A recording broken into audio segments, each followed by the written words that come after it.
Hi Colorado, I'm Diana Denwood, Senior Water Conservation Specialist at Aurora Water, and in this video I'm going to teach you about my favorite fruits and vegetables to grow in Aurora and along Colorado's Front Range.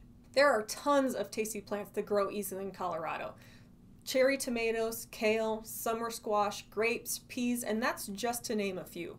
If you keep in mind our short growing season, you'll be successfully growing tons of fruits and veggies in no time. Here's a list of my favorite cost-effective veggies to grow in Aurora, and they're particularly cost-effective if you'd be buying organic versions in the store. First on my list is tomatoes. Buying organic tomatoes is just plain painful. You can easily spend $7 on one organic tomato. It's much cheaper to grow your own, and cherry tomatoes are particularly easy to grow. Second is lettuces and kale. If you're like me, you'll buy a clamshell of organic lettuces with the intention of eating a lot of healthy salads, and then before you can act on those healthy intentions, a third of the stuff has gone bad. Well, growing your own is going to save you a lot of heartache because the salads last a lot longer in your garden. Number 3 is bell peppers. Orange, yellow, and red bell peppers are especially pricey, so growing your own can be much easier on your wallet. Just note that you don't get a huge yield from just one plant.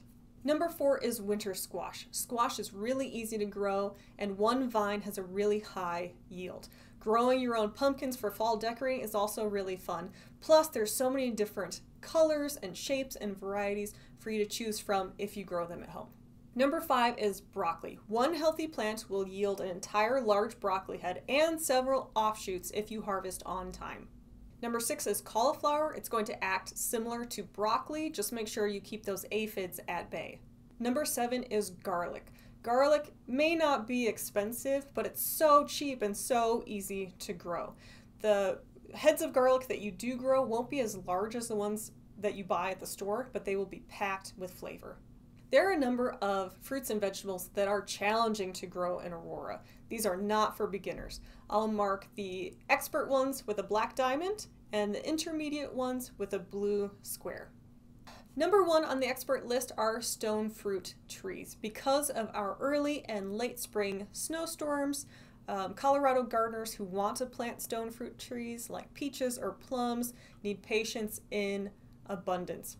You may not get fruit every year unless you put up significant cold snap precautions. Also, these kinds of trees need to be pruned, thinned, and supported properly.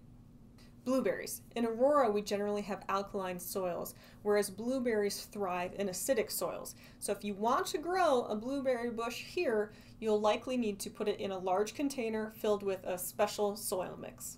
Carrots. In order to grow those delicious orange roots that we love to eat, these vegetables need loose, sandy soil, kind of the opposite of what many of us have on the Front Range. You'll need to heavily amend your soil and make sure you thin those little guys properly. Hot peppers. These awesome, heat-loving vegetables are easy enough to grow, but what's supposed to be fiery flavor can turn out to be kind of meh. The way that you achieve those high capsaicin levels is by making those plants suffer. And the way you do that is by turning down the water after the plant has set fruit. Melon. I've never successfully grown a melon. In my opinion, they're finicky. They also produce a lot of flowers, but don't set a lot of fruit. They're also susceptible to powdery mildew and squash bugs. Strawberry and raspberry. These delicious fruits grow easily in Colorado, but they do have to be properly thinned and pruned over time to maintain high yields. Conventional tomatoes. Large, juicy tomatoes are delicious and I like growing them, but they are not for beginners. Tomatoes are highly susceptible to viruses, fungus, bugs, and they're finicky about their watering. So if you really want to grow a tomato in Colorado but you're a beginner, I highly recommend trying out cherry tomatoes first. They do great in our climate and are not as needy. Seek professional guidance when looking for varieties that will work best in your specific climate. I recommend reaching out to the CSU Extension Service in your home county. Thanks for spending another few minutes learning about my favorite fruits and vegetables to grow along the Front Range. Let me know in the comments below if you agree or what you would add to either list. Remember, growing vegetables instead of lawn is using your water wisely. I will see you in the next video.